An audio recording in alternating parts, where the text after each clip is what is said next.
We want to be transparent, we want to be honest, especially to the public na nanonood. Just to lend credence to the assertion of, I don't know if it's JP Mendoza or Bryce Hernandez. Indeed, meron talagang 600 million as described, as enumerated under the unprogrammed fund. I just want to make it clear.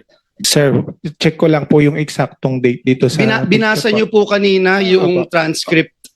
October 4, 2023 po, to be exact po. Yes. November 22, 2022 nang ma-confirm si Secretary Bonoan.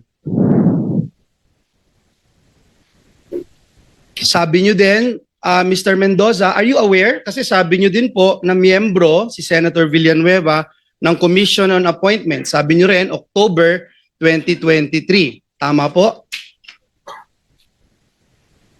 Sir, Binasa niyo po yung transcript eh. check ko lang. Ito po sa pagkaka-picture ko po, October 4, 2022, 10:31 p.m. po.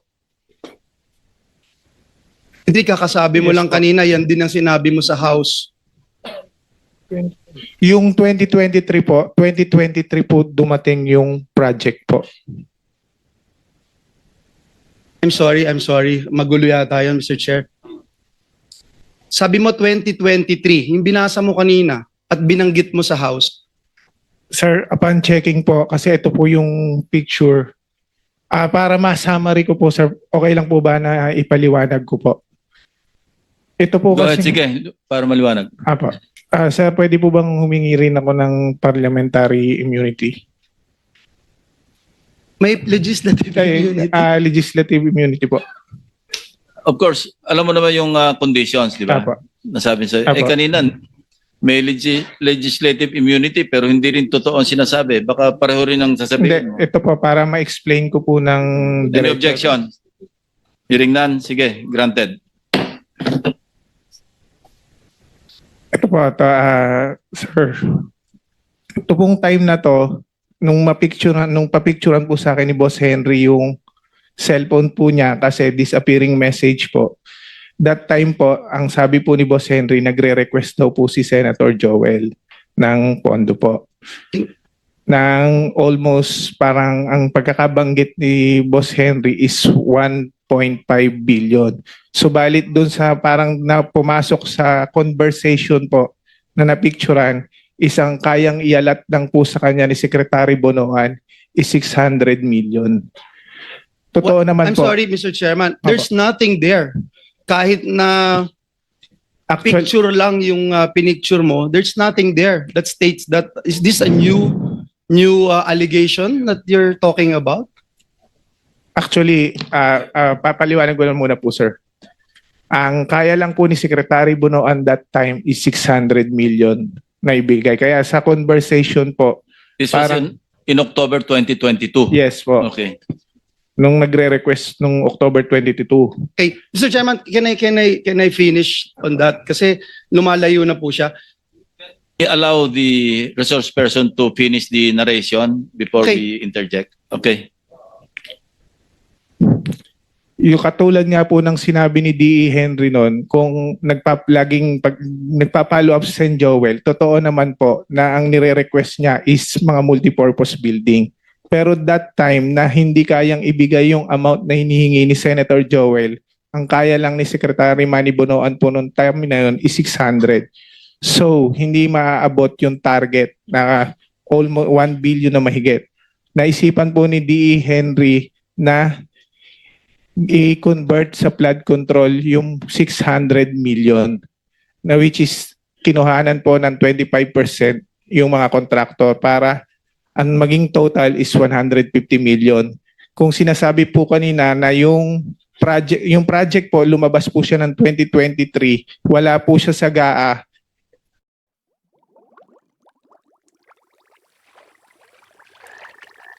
Meron po kaming conversation nung Chief of Staff po ni D.E. Henry na isinend po sa akin yung list na ayos na po na eto po, pakita ko po.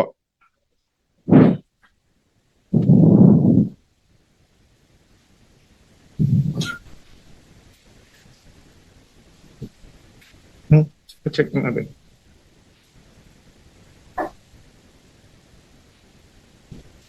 Paling pa-flash to. Kasi kaputol na lang para hindi naman.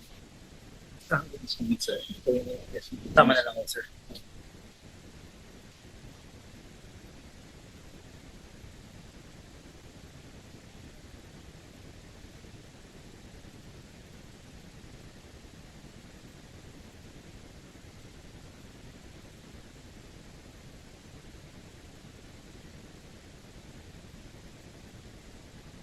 Mr. Chairman.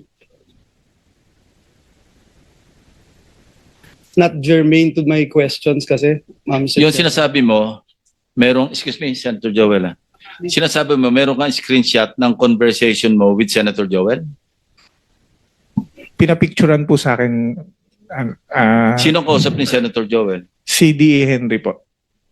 Mr. Chairman, hindi po screenshot. Ang screenshot, it has to be your phone. So, Well, screenshot or photo taken from a screenshot, pareho lang Hindi yun. po photo, pinapicturan po niya sa akin yung cellphone niya. Yung cellphone. Kasi disappearing message po siya. Okay, sige. Nasaan yun? Ang binigay mo raw, list of projects, hindi Apa, yun. kumbaga, nung yung 600 million na na kinonvert na lang po sa flood control, ito po, ito po yung nasan po. Now, how can you prove na si Senator Joel at saka si Engineer Alcantara yung nag-uusap doon sa, yung nando sa thread? Nung nasa Congress po, tinanong din po siya sa House kung kinukumpirma po niya na nag-uusap sila. Kinonfirm naman po ni BE. Are you confirming?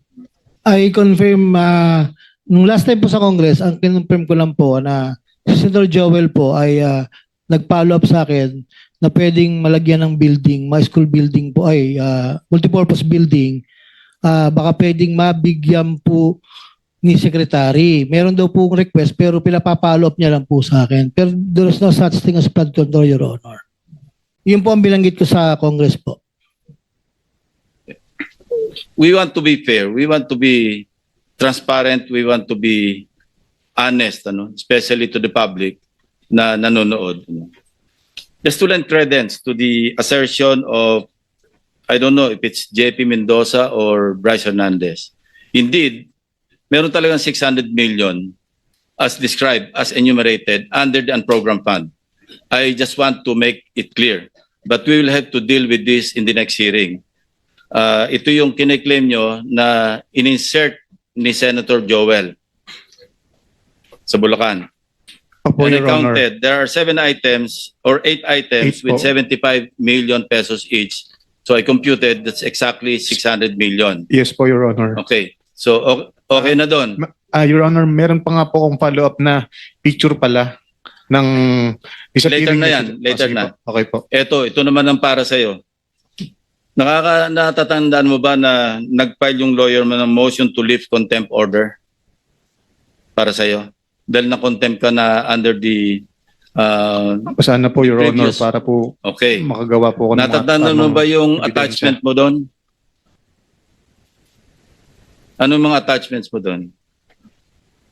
Yung pinagtatanggi-tanggi mo na hindi mo alam, inattach mo eh. Yan, no? Yung lisensya mo, inattach mo rito eh. Yun nga po, na hindi ko po talaga nahawakan yun. Yeah. Pero ba't gagamitin mo attachment, yung sinasabi mo kanina na hindi mo alam? Oh, never mind answering. I just want to point that out, that you are really incredible at times. You have selective memory, Mr. Bryce. I'm telling you, hindi pwedeng selective dito. Pagka nangako ka, magsasabi ka ng totoo, totohanin mo lahat. Hindi pwedeng kung ano lang yung conveniently maalala mo, yun lang ang sasabihin mo rito. Hindi ka papasa rito. Ang daming tao rito eh. I'm warning you again. Alam mo, pwede ka naming i-detain dito hanggang sa ma-issuean ka ng warrant ng Sandigan Bayan. It will only take, 40 to 60 days. No? And we can detain you here until such time that a warrant of arrest, non-bailable at that, because malversation over and above 8.8 million pesos na threshold, hindi ka makakapiyansa.